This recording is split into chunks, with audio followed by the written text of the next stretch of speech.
music, Jordan? I feel like I'm at a spa. The show better come with a happy ending. Oh, there's the beat. Just so you know, Jordan, I can barely see you. You're just a shadow. You're lucky I know you're putting your hand up. Yeah. You're backlit like you're doing a 60 Minutes interview about a child rapist. I know who it's about. And we are live. Welcome to the MLB Strategy Show. It is Tuesday, someday in September. I am Josh Engelman. I am joined by Adam Scher. I am struggling to get through this intro. We've got a 12-game MLB slate to break down. Just because the NFL is here doesn't mean baseball goes away. We've got 3 hours of 3+ hours of baseball content coming up, so you don't want to miss it. Before we do anything, hit that like button, subscribe to the channel, hit the notification bell so you know when everything goes live. You don't want to miss out on any of it. And shout out to Jock Market for being the presenting sponsor of this show. We will talk about Jock Market in a little bit. But first, Adam, how are you? I'm good. Wish there was more football tonight, but I'm good. Baseball has been going a little bit better lately, so that's been nice. Excited to still have it, I guess. I do wish there was football as well. I really enjoy showdowns significantly more than I love playing a main slate. It's not even really close. I wish that there was a single game every single day. It would be a lot more satisfying for me because the main slates just don't. It's not fun. And I tweeted it out and somebody took it like as an actual serious question, like there was too much going on in Red Zone. I just watch Red Zone and hate I can't believe I don't break a TV a week. Right. Yeah. I think we talked about it yesterday, but yeah, it's just like no matter what happens, it's still stressful. Whereas with the showdown slates, I mean, obviously there's going to be nights where it's just like, oh, well, that was really bad for me and I have no chance at winning. But yeah, I don't know. I just think it's more fun. Like you can focus on one game and there's not like, you don't get like an overload of touchdowns all happening at once. And you're like trying to figure out what's good for you and what's bad. And really it's all bad. Like, yeah, I like it a lot more. You and me both. And it went well last night, so I'm happy there, at least from a cash perspective. But this is not an NFL show. This is a baseball show. We have 12 games to touch on. Some interesting lines. Like we're going to start with your Orioles, who are massive underdogs in this spot. That'll be fun to dig into. We'll talk about our schedule for the day, promo codes, all that good stuff. You guys have seen this before. But for real, though, hit that like button as you get in the door. Adam, are you ready to start this one off? Ready as I'm going to be. That's fair enough for me. Orioles and Yankees. You might want to cover your ears for this one because it's kind of brutal. Yankees implied run total double the Orioles. Ooh, ownership is out, by the way. Nice. So the under. I'm grabbing that right now just to make sure I have everything. Alrighty, so 3.4 run implied total for the Orioles, 6.1 for the Yankees. Alex Wells and Garrett Cole. We're just not rostering Wells, and we're going to roster Cole a lot. 39% expected ownership showed up in 40% of my sims. I don't have anything to add. You should roster Garrett Cole today. I don't think it's even particularly close. He is the best option on the board. He hit his top 2 pitcher score in our top pitcher stool is double Jose Barrios, who is second. I just figured it was the infinity sign. What do you say? It's just infinity. Yeah. Yes, he's the top pitcher. Right. Yeah, like he's expensive at 10,700, but it's not like that's an obscene price tag. He's not, 12K or anything. The Orioles are an okay offense, but Garrett Cole is just very clearly the best pitcher here in a good spot. Not even projected for that much ownership right now. 38%, which, given his top 2 pitchers odds makes a lot of sense. There's not a whole lot to say here, I don't think. No, there really isn't. This is like the least takey game you're ever going to need. Just play a lot of Garrett Cole. Don't play Alex Wells. And I'm not going to be playing any Baltimore Orioles bats. I will be playing the Yankees. They are the number 1 stack. I don't think that it's particularly close. They are pulling a ton of ownership. Do with that what you will for the rest of your lineup, but there is no scenario where you don't see the New York Yankees as one of the best hitting options on the slate. Yeah, it's one of those where in terms of aggregate ownership versus chances of success, they are projected to be overowned, but they are still just a lot of the top plays on the slate. And so I'm going to want to get to them and just, deal with the rest of my lineup, get low owned players elsewhere, mix in Yankees and call it a day because it is a good spot here. Good park to hit in. Alex Wells, certainly not a pitcher that you're afraid of. Against right-handed hitters this year, he has an 8.9% strikeout percentage, 266 expected ISO, 444 expected WOBA. Not a huge sample size, but don't think it's going to get any better today. How do you manage the Yankees on a day like today? You're just playing them, right? Like, yeah, even with the negative leverage, doesn't matter. Most likely, yeah. I mean, maybe I get to more, 2-man, 3-mans instead of 5-mans, but or on a slate of this size too. Like, just because they're going over owned, the raw ownership isn't likely to be crazy. Pulling it up now, but if you're getting, the hitters, Judge at 29%, Stanton at 23%. Urshel at 22, LeMahieu, Voit 20 to 22. They're popular, but that kind of raw ownership, it's not that difficult to navigate around it. Get a low owned second pitcher. Don't have Cole, whatever. It's not that difficult on a slate of this size to find enough low owned options that you can get the Yankees, whether it's 3-mans, 5-mans, whatever, and still have a pretty low owned team overall. So I anticipate still getting there because I think it's pretty clearly the best spot on the slate.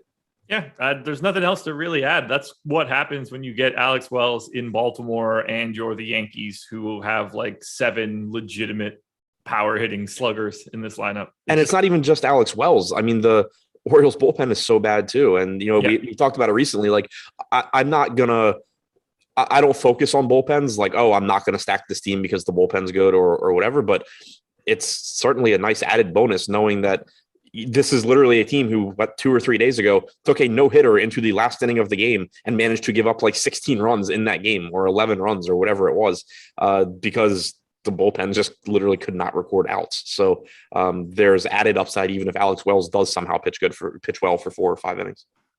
Any Orioles bats?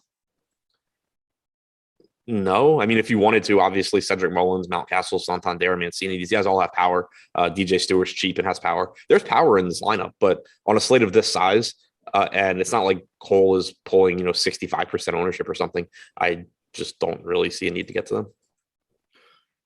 Makes sense to me. Moving it on. Nats and Marlins. Now we can talk about at least mildly balanced games. 4.5 run implied total for the Nats, 3.8 for the Marlins. Eric Fede and Jesus Luzardo, who I feel have pitched against each other or on every slate that we've talked about for months now. These are 2 names that just fly to the top of the list of guys that are on every slate. This one's very interesting, though. We've got Fede at 31% ownership at 6,900. We've got Luzardo at 21% ownership at 6,300. I don't think that either one of those guys should be as owned as they are. In particular, Fede at 31%. I understand why it's happening. It seems a little extreme. Yeah, this is one of those spots where it's like, I get the ownership, and if they were lower owned, I would really, really like them. I like particularly Fede here. He's not a bad pitcher. He's not particularly good, but 21.6% strikeout percentage, 4.1 xFIP going up against Miami. That's a spot that you feel pretty good about going to. But when you think about, we've already covered that Yankees game where there's a ton of ownership going to the Yankees. They are a really good offense. There's a ton of ownership going to Cole. He's clearly, great. You're going to have to, if you're going to them to any part of the Yankees, you're going to have to save ownership somewhere. I'm a lot more inclined to try and pivot off of guys of Eric Fede's talent level and Jesus Luzardo's talent level than, Garrett Cole and the Yankees, basically. So that's kind of the way I'm looking at it. If I have a lineup where I'm not playing the Yankees, I'm not playing Cole, by all means, give me Eric Fede here. Good price point, good matchup, all of that. But in lineups where I have them, it's going to start making it difficult for my lineup as a whole to be as low owned as I would like it to be. If I'm going, Cole plus Yankees plus Fede, I'm kind of running out of roster spots to get low owned players. Yeah, I think it's just kind of easy to slowly trickle a little bit of this ownership off of some guys, particularly the 30% on Fede. Just, to get it to 20, and I think you're going to be more than okay with that number. 30 just feels a little bit aggressive, although this Marlins offense is legitimately awful. 85 aggregate weighted runs created plus is the way that I have it projected. So you're certainly targeting a team that doesn't exactly have a lot going on. That said, I'd rather be just a little bit lighter on the pitchers, but they do both look like solid options to me. What about Luzardo for you at 21% ownership?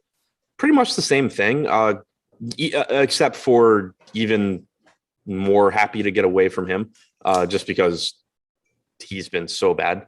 We know that he has the talent to pitch well. The matchup's okay. The Nats have basically been a league average offense since the trade deadline.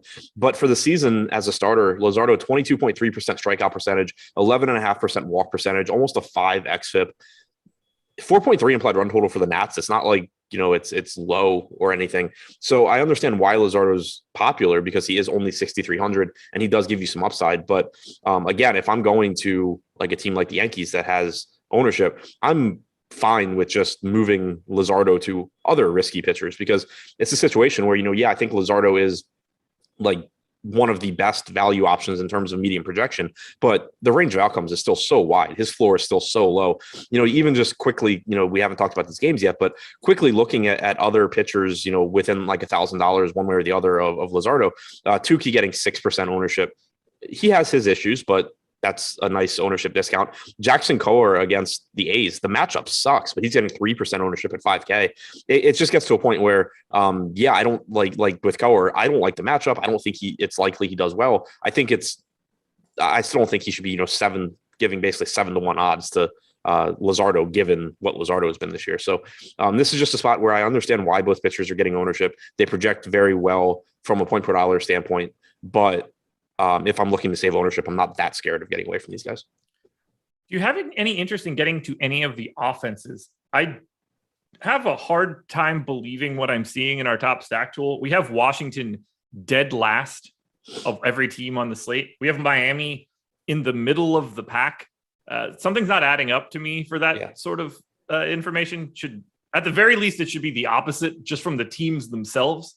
So the floor is yours. What do you want to do with offense? Yeah, I was going to say that seems backwards to me.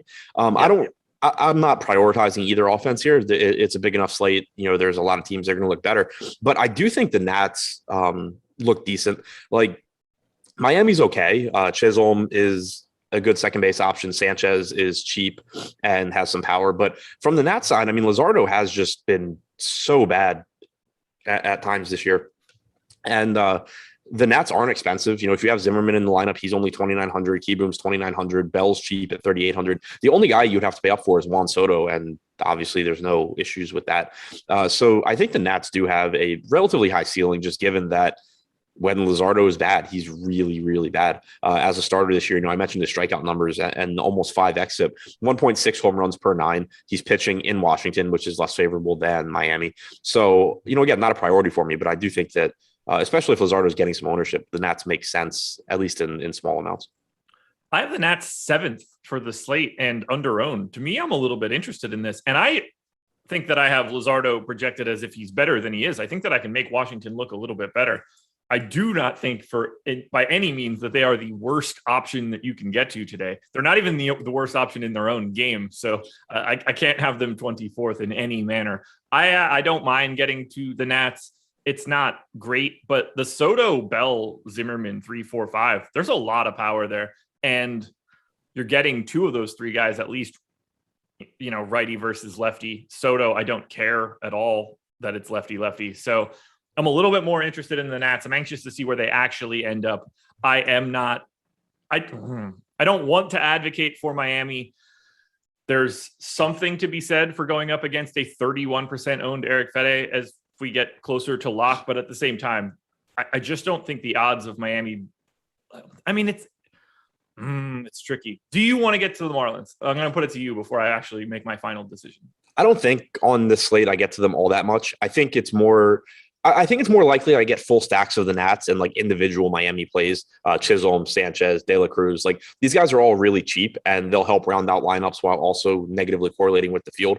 But I don't really want half of my lineup going to these Miami bats all that often. One other thing to mention with the Nats that makes their stack a little bit more appealing is that now that they do have Ruiz up, you get a top hitting prospect that covers the catcher position as well. That's always something that makes stacks look a little bit more appealing. Man, this is fascinating. I think I could advocate at least a little bit for some Marlins 5-mans in the largest field contest just because of that Fede ownership. Yeah. If that comes down into like the 20s or something, that's one thing. But if it stays above that 30 mark, it's not going to be fun to do, but I think there's some viability there just because you're going to clean out 30% of the field. One really easy build just from what we've talked about so far, 5-man Yankee stack, Cole, use the Marlins as your value. because then you're negatively correlating with Fedde. Yeah. Because like such a large percentage of Yankee stacks with Cole are going to use Fedde because they need that savings and he's in the best spot. Like that's one not that it's going to be unique because clearly I just thought of it in 30 seconds. It's going to be something people do, but it's going to be a lot lower owned than those Cole plus Fedde plus Yankees teams. That is a good point. Whatever you think, the public is probably already doing. Yeah. You can use me as a gauge for like the 40th percentile of public intelligence. I can't believe you gave yourself enough credit to go to 40. Anything else for Nats and Marlins? Nope. All righty, we'll move it on to Phillies and Cubs. 5.5 run implied total for the Phillies, 4 for the Cubs. Kyle Gibson and Adrian Sampson. Gibson, 30% owned. I like that 30% ownership more than I liked Eric Fedde. Gibson 8,100 today. Adrian Sampson not getting any ownership. I don't believe that he should be. Talk to me a little bit about Gibson. I think he's kind of just similar to Fedde for me. I understand why he's getting the ownership. The Cubs lead the league in strikeout percentage since the trade deadline, at least last I checked, and it was by like 4 points. So I'm pretty confident that's still the case. Gibson, though, just another mediocre DFS pitcher. He's been pretty good at run prevention this year, 3.12 ERA, but his xFIP's over a full run higher, only a 19% strikeout percentage. This is another guy where median projection wise, he looks good. The salary is fine. The matchup's good, but I'm just not really that scared of getting away from Kyle Gibson in tournaments and going to other guys. If Kyle Gibson happens to go out there and score 25, 30 points and put up a score that I have to have, then, so be it. But it's just pretty unlikely to happen when you think about what Kyle Gibson is as a pitcher. So again, like I think this slate, when you talk about ownership, kind of just has to be viewed through the lens of the Yankees and what you're doing with the Yankees. If I assume that I'm going to still get to the Yankees at their ownership, then these guys like Gibson and Fedde start to be, sort of pieces that I have to lose, at least to some extent, because they are so popular and I'm already playing popular plays from the Yankees. So if that's the case, then I anticipate getting less Gibson and sort of moving that around to lower owned guys. If you're someone looking at the Yankees and saying, okay, I'll bite the bullet and not play the Yankees and hope that they fail, then by all means play Gibson, play Fedde, play whoever projects the best, because you're already, not playing the same guys as like 30+% of the field. Just in case anybody cares, I bet on the under in this game, both at 9.5 and at 9. I am a little lighter on the Phillies bats, but that's fine. No big deal. Do you want to get to Adrian Sampson? No. The one positive thing I'd point out is that he threw 70 pitches last time out, went 5 innings. So he is 5,700 and stretched out, but not a very good strikeout pitcher at any point in his career. Not a great matchup against Philadelphia. I don't really think I need to get there. We have him with the lowest. We have, I disagree with this like technically, but we have him and Alex Wells both with a 0% chance of being a top 2 pitcher. Yeah. I'm going to go a little bit higher than that for sure. But still, it's not a lot. It's not high, that's for sure. I would put him with Packy Naughton at 1.9% instead of 0. That works. Kyle Gibson, as we mentioned, on the hill for the Phillies. The Phillies offense, however, also pretty interesting. They are the number 5 stack in our top stack tool, showing a little bit of positive leverage. I have them 6. I think they're about appropriately owned, but I'd like to get to Philly here. I don't see any real problems. No, me neither. Not a bad spot against Sampson. Certainly not a pitcher that I'm afraid to pick on. We don't have Philly getting much ownership at all because, again, so much of it's going to the Yankees that all of these other good teams are just not going to be that popular. So, I'm with you. Good park to hit in. Not a bad matchup. 5.7 implied run total.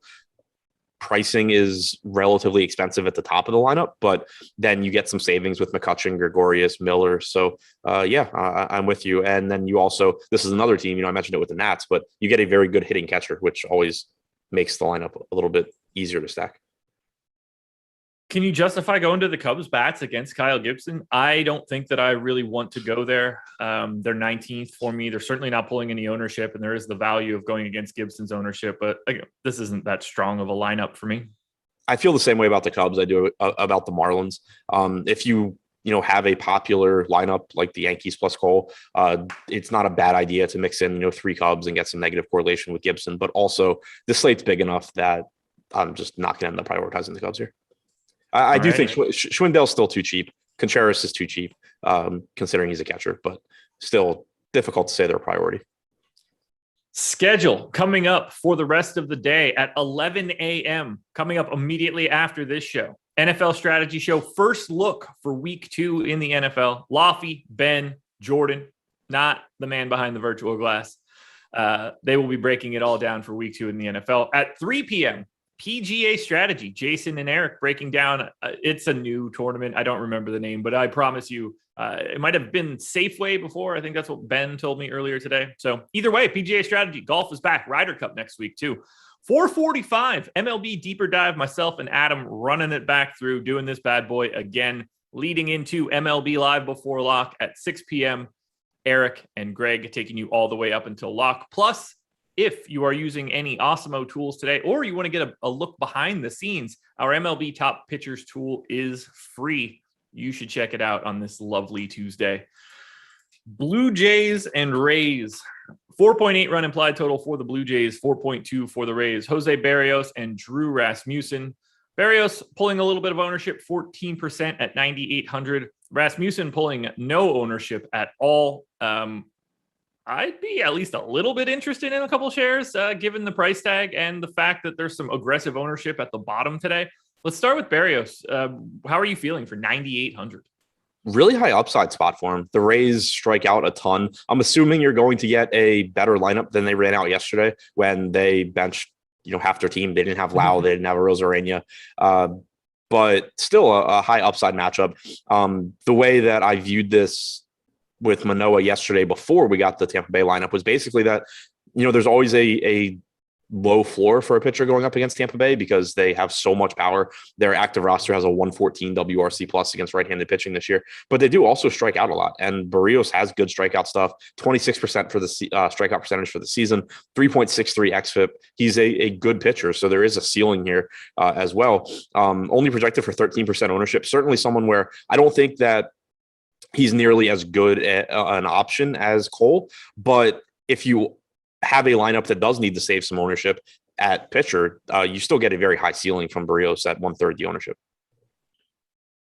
Do you have any interest in Rasmussen? I know he's not normally a guy that people are getting to, but if we've got Luzardo $200 cheaper at 20 times the ownership, basically, can Rasmussen go deep enough in this game in a tough spot to matter? He's been going 4 or 5 innings. He threw 71 pitches last time out, 74 the time before that. I assume we get something similar here. The issue is that, for one, you've seen his strikeout rate drop off as a starter, only 19.6% this season. And then also the matchup against Toronto. It's different than, I was just saying for Tampa Bay. It's really dangerous, but they also just don't strike out, which makes it really tough. So, to what you were saying, if you need a cheap pitcher and your lineup is popular, Rasmussen is whatever. You're basically just saying, I hope I get lucky and he scores, 15 points and Luzardo doesn't pitch well. But in terms of using him at any sort of meaningful ownership percentage, it's a pretty tough sell for me. What do you think the likelihood is that Drew Rasmussen outscores Jesus Luzardo today? I mean, I think it's relatively likely, but it has more to do with Luzardo doing poorly than Rasmussen doing well. So when you think about that sort of from a macro standpoint, you also are going to run into I think a decent percentage of the time where Rasmussen beats Luzardo, you're going to run into a situation where you need Nats bats too. Yeah. Rasmussen beats Luzardo, but it's 7-4 or something. Right. Like that. Yeah. 13 to -8, that's I think a large percentage of the time Rasmussen wins. It's not that Rasmussen scored 28 and Luzardo scored 20. It's that Rasmussen scored 12 and Luzardo scored 6. Blue Jays and Rays bats are both not all that interesting for me. I've got the Blue Jays 18th. I've got the Rays 21st. We actually have Tampa a little bit higher in the top stack tool than I was expecting. Both teams showing up as pretty significantly under-owned, but I don't see this as a matchup where I'm looking for offense. Me neither. I do think both of these offenses are certainly ones where when they are 1 to 2% owned, then a large percentage of the field's going to the Yankees. They do at least give you that same ceiling because there's so much power top to bottom in this lineup, but pretty difficult matchup for both teams. You have a solid Tampa Bay bullpen following Rasmussen. You have a good pitcher in Barrios. So I'm not going to be upset about any Tampa Bay or Toronto I get to, but going to be pretty difficult to prioritize them. Okay. Do you have any individual bats that you just want to prioritize in this entire game? Like Corey Dickerson for 2,900 seems like an okay value. You could obviously take any of these legitimate bats because they're just talented, but nobody really breaks free for me. Yeah, I was going to say there's value in Dickerson. There's value in G-Man Choi if he's batting cleanup at 3,500, but there's nothing that really stands out here. Okay. Mets and Cardinals. 4.5 run implied total for the Mets, 3.6 for the Cardinals. And just to put it out there, I have bet the under pretty aggressively in this game. Marcus Stroman going for the Mets, Jake Woodford going for the Cardinals. Stroman at 9% ownership. I'm a little lighter there at 9,300. No ownership going to Woodford. I don't really see a ton of pitching in this matchup.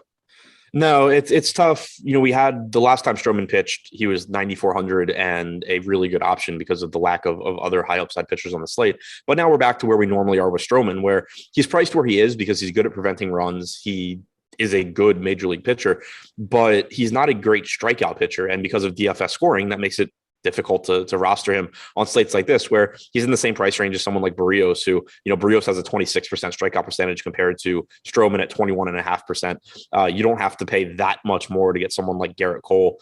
So it's a pretty tough sell here. And then on top of that, the Cardinals are a difficult lineup to strike out as well.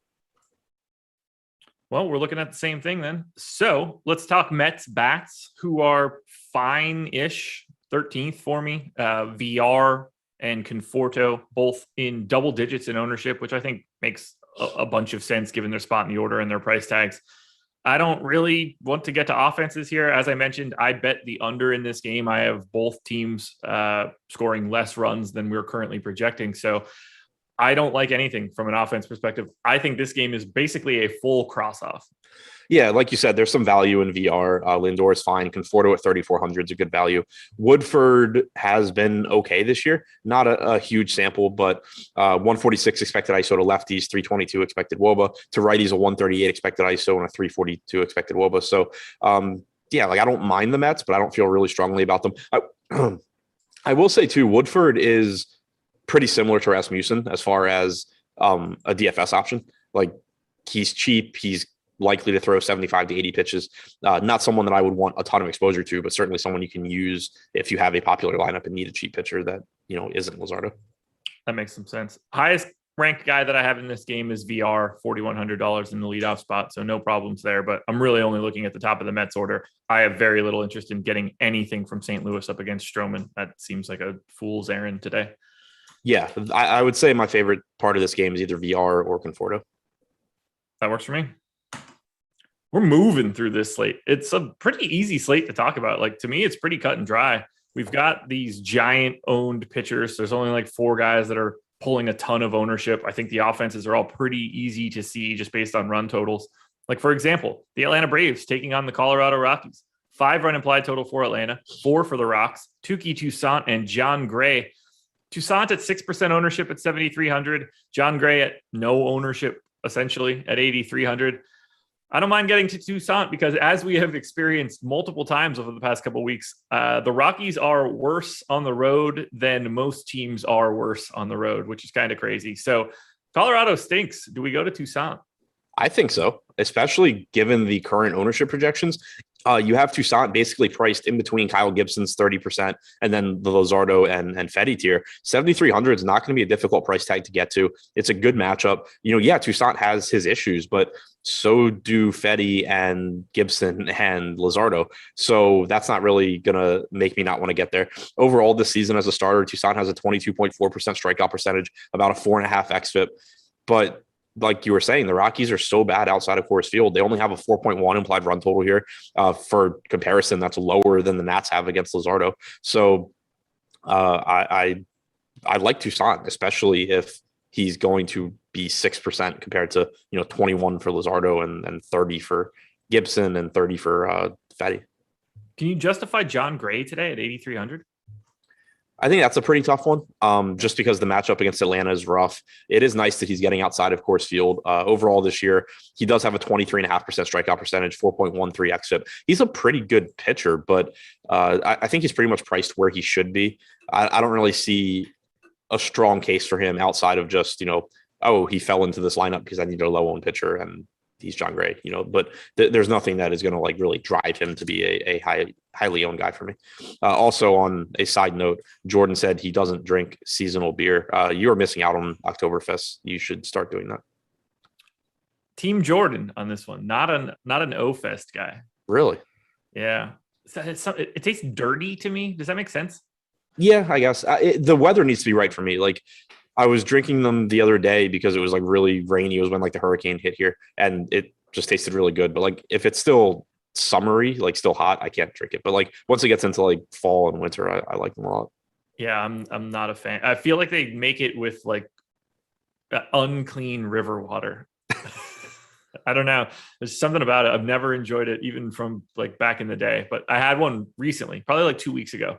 One of the breweries here just released theirs, and I was just like, still don't like it. Cool. Yeah. I'm gonna get away from this. Sam Oktoberfest was, I think, like the first non like light beer I had.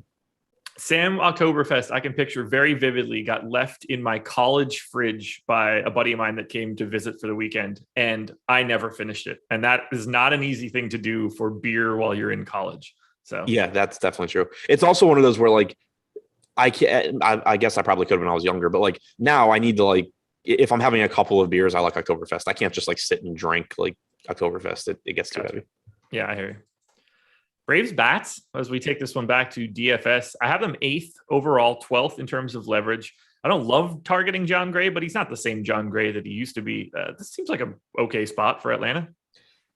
It's pretty similar to Tampa Bay and Toronto, in my opinion. Like, I'm not excited about getting the Braves against John Gray. I still have respect for him as a pitcher, but there's just so much power in the Braves lineup that if you get John Gray at less than his best and the Braves, have success here, they have so much power that they can really put up a lot of fantasy points. So it's not that I think it's a spot where they're particularly likely to succeed, but when they do, I think they are certainly capable of putting up a lot of fantasy points. So at low ownership, I do like Atlanta in tournaments. Okay. I get it. Kind of where I'm at too. So I don't really have anything to add. I don't have a ton of interest in Rockies bets, though. I'd like to see Toussaint get a little bit more ownership to do that, but I'm tired of repping the Rockies when they're on the road, man. These guys blow. Yeah, they came through for you the other day. That's true. They did. That was satisfying to see, but ultimately it's not for me today. Yeah, same boat. That's easy enough. Well, 6 games up, so we're halfway through this slate. That's always good to see. I haven't done this one in a while. MLB Strategy Show. One big word. That is the promo code for you to get an Awesemo Plus weekly pass for $29.95. That's going to be projections, ownership projections, premium Slack, lineup builder, and more. Now, again, you'll probably see this link from Nightbot in chat. One big word, MLB Strategy Show. 25% off your first week of Awesemo Plus Platinum. You can't beat it, honestly. It's a good deal. We gave you guys the goods for the past couple of weeks. Promo codes have been crazy. Now we're back to the normal stuff, but it's still a fantastic option. It's up on the screen right now, thanks to producer extraordinaire Jordan Klein. So make sure you're signing up at awesemo.com using that promo code. And we move on to Rangers and Astros. 3.7 run implied total for the Rangers, 5.3 for the Astros. Jordan Lyles and Zach Greinke. And look, here's the deal. We're going to do this again. Jordan Lyles is pulling no ownership. Zach Greinke is pulling no ownership at 8,700. I am once again going to advocate for Zach Greinke. He shouldn't be 1% owned. I think it should be like, in the 10 to 15 range. It's a terrible Texas offense. I don't know what we're missing here. I don't know why Greinke gets so little respect. I mean, I guess I do, but I would like to play Zach Greinke again, as per usual. I think he's a really good pivot away from Kyle Gibson when you need a pitcher in that price range. I don't really know why the ownership gap is so big. Maybe it closes, but I don't know why it's so big between Gibson and Greinke, because pretty much every reason that you wouldn't want to roster Greinke also applies to Kyle Gibson. Greinke has a 17% strikeout percentage this year. Do you want to pay $8,700 for a 17% strikeout percentage? Typically, no. But Gibson has a 19% strikeout percentage. He's 8,100. He's getting 30 times the ownership. The matchup against the Rangers is very good. They strike out a lot. They have a 3.9 implied run total. By comparison, the Cubs have a 3.9 implied run total. I think that for all intents and purposes, Greinke and Gibson are basically the same pitcher. So Would I be fine if I just like don't even get 30% combined between Greinke and Gibson? Yeah, that's fine with me also. But assuming that, I'm going to end up with something like that, I would much rather be getting like 15% a piece than 30% going to either one. So I have it. We have the ownership at 30 Gibson, 1 Greinke. Coming out of my sim, it was 20 Gibson, 12 Greinke. I think that just makes infinitely way more sense. Yep. Yeah. Okay. We're on the same page. For once, man. Team Greinke today. I love it. Look, he has the ability to go deep in the game. When you lose in strikeouts, you can gain in volume. There's that. And then again, it's not like it's not like if you go from like Gibson to Greinke, it's not like you're sacrificing a ton of strikeout upside. Both of these guys suck at getting strikeouts. Both of them are in matchups where they're likely to get more strikeouts than normal. It's reflected in the top pitchers tool as well. Kyle Gibson, 10.5% chance of being a top 2 pitcher. Zach Greinke, 6.7%. Yeah, Gibson is, going to look a little bit better, but not 30 times better and not remotely close. So I think they should be pretty similarly owned. Ideally, I think my exposures would be either to just roster them evenly or even flip it to where, I'm getting 20% Greinke and 10% Gibson, something like that. Yep. I love it. It just makes more sense from a roster construction standpoint, given those current ownerships. I don't get the sense that we're going to be going to Rangers bats in any way, although Tavares in the leadoff spot at 2,500 does provide some value. Astros bats, on the other hand, this is a spot that I would like to be. I'd like to target against Jordan Lyles. I have Houston number 2 overall and number 2 in leverage. This team seems underrepresented, and we have them neutrally owned, which I think is kind of interesting. I'm curious to get your thoughts here. Talk to me about the Houston Astros. I think they look good. Jordan Lyles, not a particularly good pitcher. This season, he's allowed a 200 expected ISO to right-handed hitters, 231 to lefties. Doesn't strike out a lot of guys. You have tons of right-handed power here, left-handed power as well. Michael Brantley listed as questionable here. If he's out, obviously that weakens the lineup a bit, but it would also give you another cheap bat most likely, and the lineup will still be plenty strong. Alvarez, is only 5,100 here. I think that's a good price tag for him. Bregman is completely mispriced at 4,200. I would assume that he is driving a lot of Houston's aggregate ownership. We have him projected at 18% right now. Chas McCormick at minimum salary at 14%. Alvarez at 12%. Nobody else above 10. So this is a team in a really high upside spot that just is not, as a whole, getting much ownership. I think they look really, really good. Yeah, they look great. To see Michael Brantley at 9% ownership at 4K in the 2-hole, if that's the case, I had him come out of my sims more frequently than any other Houston bat, given that price tag. So I think he might be my favorite play on the entire slate, just given his price and this particular matchup. But I want all of Houston. To me, they look fantastic. They actually, because the Yankees are so owned, I think Houston actually closes the gap, makes it a little bit more interesting, but they are my 2 biggest priorities. The only 2 teams that I have in my top stack tool that are north of 10%. Yeah, that makes sense to me.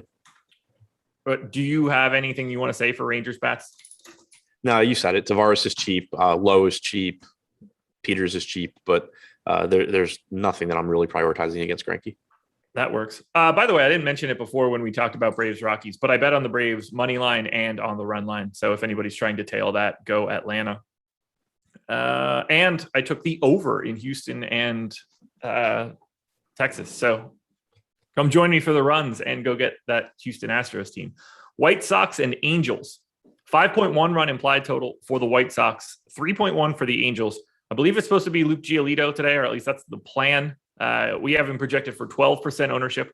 I would like significantly more than that. I think he is the most under-owned pitcher on the slate. Packy Naughton on the Angels, I think, is over-owned at 1%. So talk to me about Giolito. Yeah, Giolito is similar to Barrios, except the matchup's even better. He is $500 less than Cole on DraftKings. So he's not going to be that popular because it's not going to be that difficult to get from Giolito to Cole. And Cole clearly, is the preferable option. But this is still a very, very good matchup. The Angels strike out a lot. Shohei Ohtani and Jared Walsh really the only hitters that you have to worry about from, an as far as being above average hitters in this lineup. Now that they've added Brandon Marsh and they've added Joe Adell, if he's in the lineup, both these guys strike out so much. And then there's plenty of strikeouts to be had elsewhere also. For the season, Giolito struck out 28.2% of hitters, 3.74 xFIP. Yeah, he's not as good as Cole, but he's still a very good pitcher, gets a lot of strikeouts. He's in a good matchup. This is another guy where, if you have a popular Yankee stack or something like that, and you want to save some ownership, you're not losing that much upside going from Cole to Giolito at a lot lower ownership.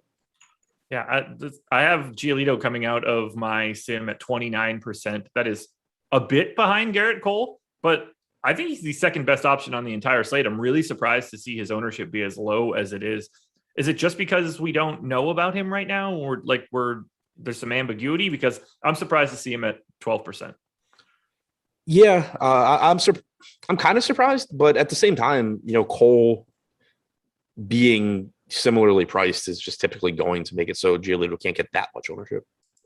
Yeah, I guess. I love this matchup. The Angels offense is terrible outside of Ohtani. He strikes out a lot. Joe Adell strikes out a lot. Jared Walsh strikes out a lot. Brandon Marsh, Max Stassi. I mean, even Mayfield and Lagares are above average from a strikeout perspective. If David Fletcher happens to not lead off, that strikeout matchup gets even better. This is a really, really nice spot for Giolito. I'm surprised he's getting underrepresented the way that he is. I would like to have more. That's all I got. Yeah, I think he's good. And what's really crazy is I think I might like the White Sox bats just as much as I like Luke Giolito. Number 3 overall, 22nd in leverage. So the ownership is already there, but I will happily take 9 righty bats up against the left-hander Packy Naughton. But they're probably only going to get 1 at bat against him. Right. So the thing here is I like the White Sox. They have a lot of power in their lineup.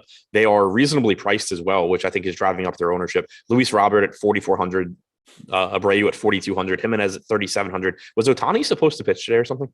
Because that's the only thing I can think of that makes any semblance of sense for the White Sox pricing here. So just a completely mispriced team. So they're going to show up in a lot of lineups, but they're also going to be really useful because they're going to help you fill out lineups and still give you, a lot of upside. So this is just a team. We had a similar situation with Milwaukee the other day where everybody was just literally $1,000 less expensive than they should have been, just, completely mispriced. And so you don't necessarily need to say, oh, I can't play the White Sox because they're popular. You just need to pay attention to what's in your lineup around them. Probably don't stack the Yankees with the White Sox and think that you're going to, just walk to, a tournament win, because you're going to have a lot of competition if those two teams go off. But if you're stacking, lower owned teams, if you have some of those low owned Astros, someone mentioned it in YouTube chat that Yuli Gurriel just instantly makes you contrarian with the Astros. Let's say you pay up for him and you go with, an expensive Astros stack. Feel free to mix in the White Sox as your value. They are going to be popular, but they really should be given their prices. God, this Angels team is so bad. Do you get to anybody? I mean, Ohtani's fine, but no. Yeah. Sorry, I should have prefaced that by saying obviously take Shohei Ohtani. I'm good on this White Sox game. Just looking at the top stack tool, I don't know if you mentioned it or not. White Sox are, wow, that's massive. Yeah. Whew. But they're such good value too. You have to keep that in mind. Yeah, I also have them overowned, but not nearly to that extreme. The price tags are just super wrong. Yeah. What's it look like individually? Nobody's projected for more than nobody's projected for more than 20% ownership. No, it's not as bad as it seems. All right, Royals and A's. 4-run implied total for the Royals, 5 for the A's. Jackson Kowar and Frankie Montas. Not really any ownership here. 3 to 7% for both guys. That's about where I have it. We have their aggregate ownership at 10%. I have it at 9%. I don't have anything to add. These guys are filler. Yeah, I think Montas is pretty similar to Barrios and Giolito, but I prefer Giolito. He's a good strikeout pitcher. We've seen his strikeout numbers against righties come up as the year has gone on, as we expected. He's been throwing his splitter a lot more to lefties this year than he did in the past, so he's striking out that left-handed hitters at a greater than 30% clip.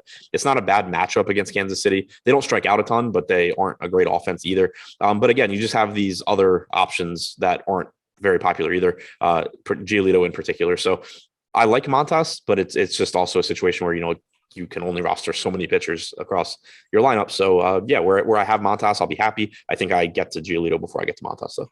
Perfect.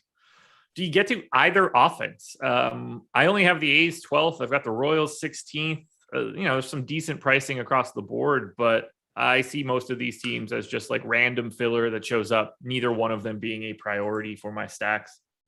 Yeah, I mean, I like getting to Oakland whenever I can, especially they're outside of Oakland, which, Kansas City's not a great hitter's park either, but at least they don't have the massive foul ground. You get less, pop outs into the 20th row being caught and ending your at bat. So a really high upside spot. Jackson Kohler has put up good strikeout numbers in the minor leagues. He struck out 34% of hitters at AAA so far in the majors, 5 games, 4 starts, only an 18% strikeout percentage, 13.5% walk percentage. It's a very high upside spot for Oakland. They do give you a legitimate ceiling. They're not getting much ownership. So I like the A's in tournaments. I think that, it's just a pretty good spot for a team that has tons and tons of upside. We have them third with massive positive leverage. I'm really surprised to see that, although I guess I get it. I don't necessarily think that I want that much, but there's certainly power in this lineup. I don't really love the projected lineup right now. So we'll see if Oakland climbs for me a little bit later. Chapman may or may not play. If he's out, obviously we can line up a bit. Yeah, absolutely. Also, one completely just kind of, I don't even know what to do with it.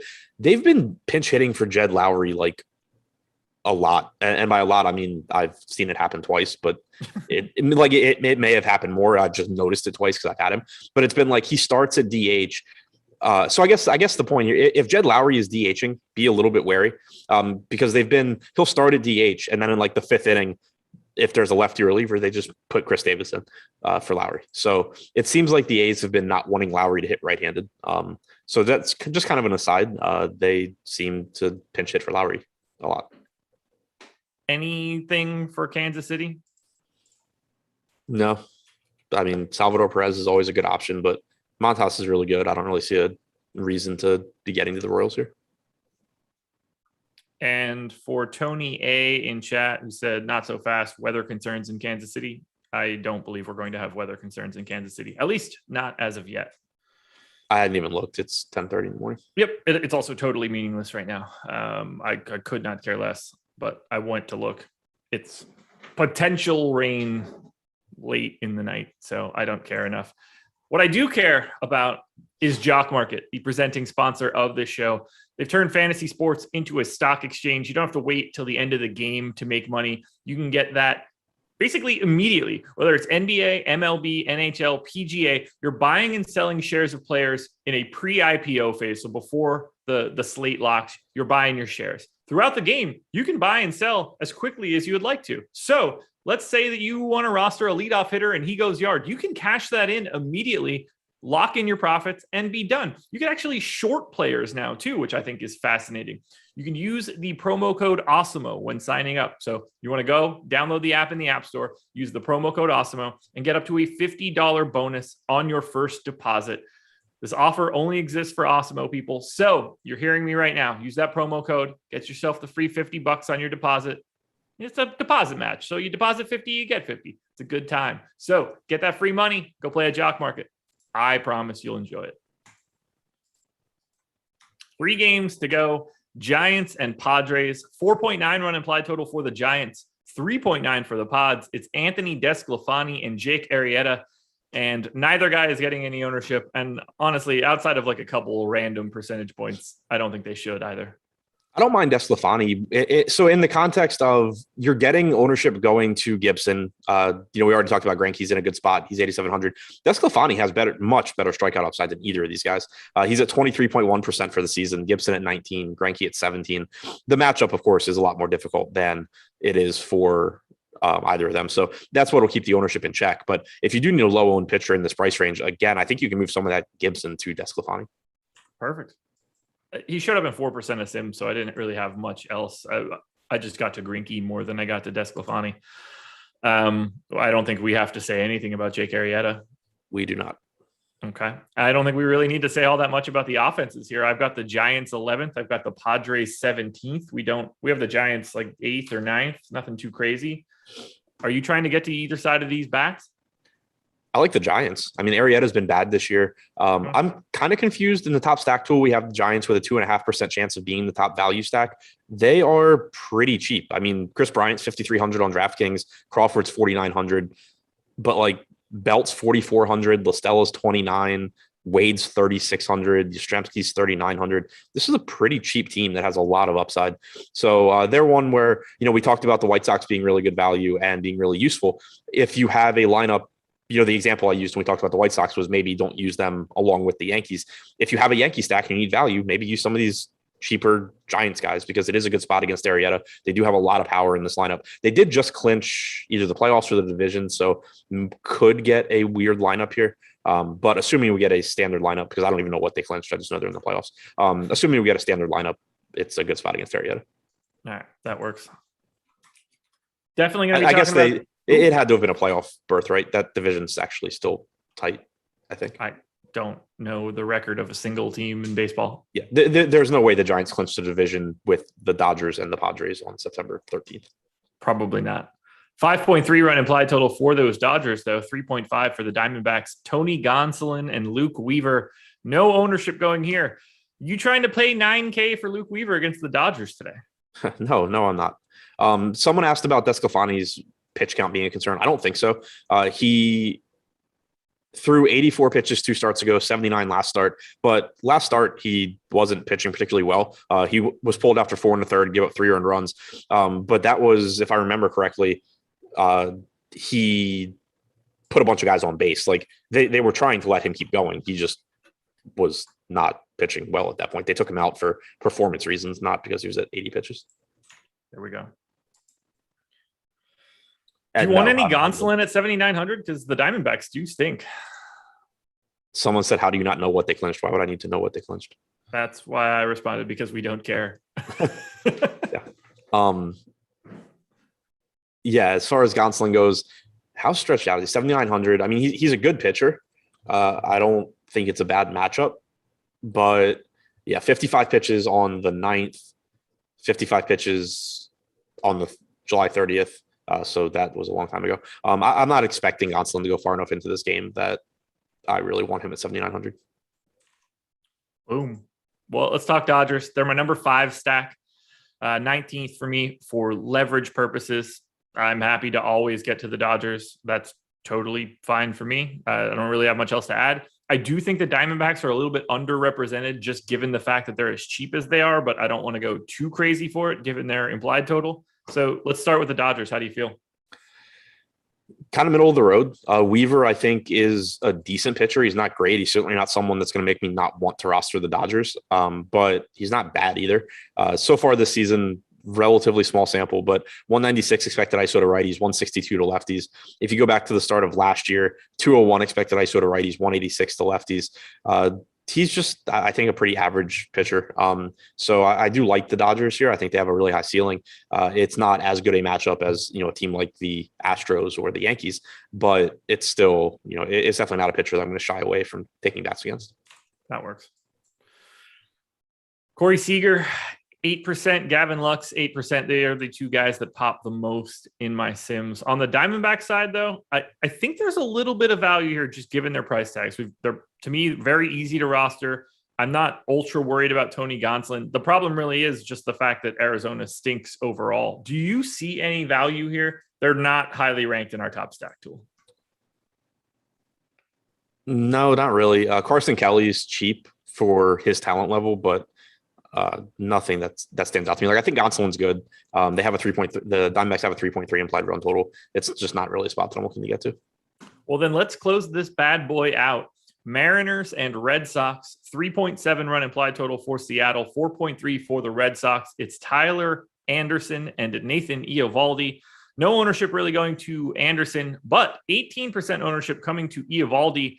To me, a little high at 9,600, but I understand why it's happening. Yeah, that's where I'm at too. Eovaldi's been good this year. He isn't the best strikeout pitcher, but he's not bad. He has a 25.2% strikeout percentage, 3.51 xFIP, doesn't walk a lot of guys. He's able to go deep into games. I think he's a good option here. The matchup is fine against the Mariners.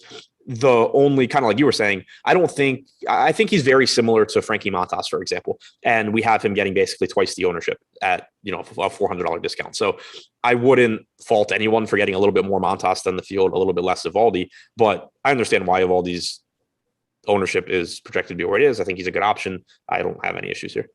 Okay. Yeah, To me, just slightly too high. Got him in 12%. He's 18% owned. Decent chance that I could just end up at 18 and not even worry about it. But I do want to talk here about these Boston Red Sox. They've got some positive leverage. I think it should be even bigger. They are my number 4 stack overall and my number 1 overall leverage stack. Xander Bogaerts at 3.9% ownership is the highest owned Red Sox. I want all of Boston. I think they look great in GPPs. Yeah, I think they do as well. Anderson's not a terrible pitcher, but he's not great either. The park isn't great for hitting, only supposed to be like 65 degrees as well. So all of that's working against the Red Sox, and I think it's reflected in the 4.5 implied run total. That's a run total that stands out to me as just being a bit lower than I expected. I assumed you would have like 4.9 or 5 for the Red Sox here. But they are relatively inexpensive. Hernandez at 4,500, Bogaerts sub 5K, JD sub 5K, assuming he's in the lineup. Renfroe has tons of power at 4,200. So it is still a high upside spot. I don't think I'm quite as high on them as you are. Like, I don't think that they are better than Oakland, for example. I think they're similar to Oakland. I think they're similar to the Dodgers. So I like Boston, but I don't think I'm going crazy getting to them. Interesting. Yeah, I have them.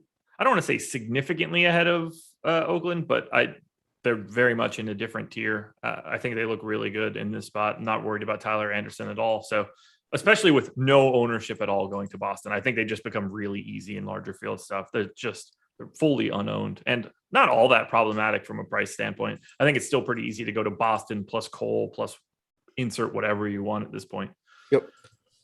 Mariners bats? I'm good. Yeah, I'm with you. It's just kind of easy. All right, let's sum it up. Favorite stacks on the day? Yankees, Astros, Oakland, even though I do think Oakland's tough for me because like I like Jackson Coer's stuff. I just also really like Oakland's offense. But again, depends what that lineup looks like too. If you lose Chapman, that hurts a bit. Yankees are my top overall stack, but I think they're properly to slightly over-owned. The Astros are not all that far behind, and I think they're under-owned. So give me more Houston than New York, but still want to work in the Yankees.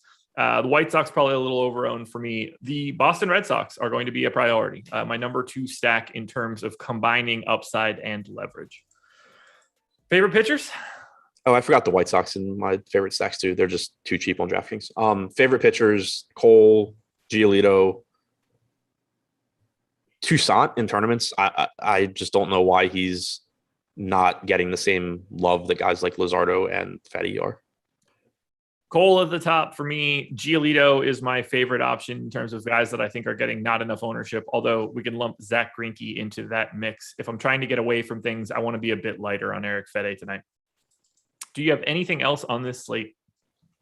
No, I think it's just a pretty straightforward, like wide open slate. You can pretty much do whatever you want. Like teams like the Yankees are getting a lot of ownership, but there's enough low owned teams that you can use to balance that out. There's plenty of low owned pitching you can use to balance that out. I think it should be a pretty fun one just because you can build a lot of really good teams that aren't that popular. That'll do it, everybody. Make sure you're hitting that like button as you get out the door. Adam and I will be back again in a couple hours, breaking this bad boy down. You don't want to miss it. So thank you for joining us. Shout out to Jock Market for being the presenting sponsor. Good luck tonight, everybody. We'll talk to you again in like 4 hours.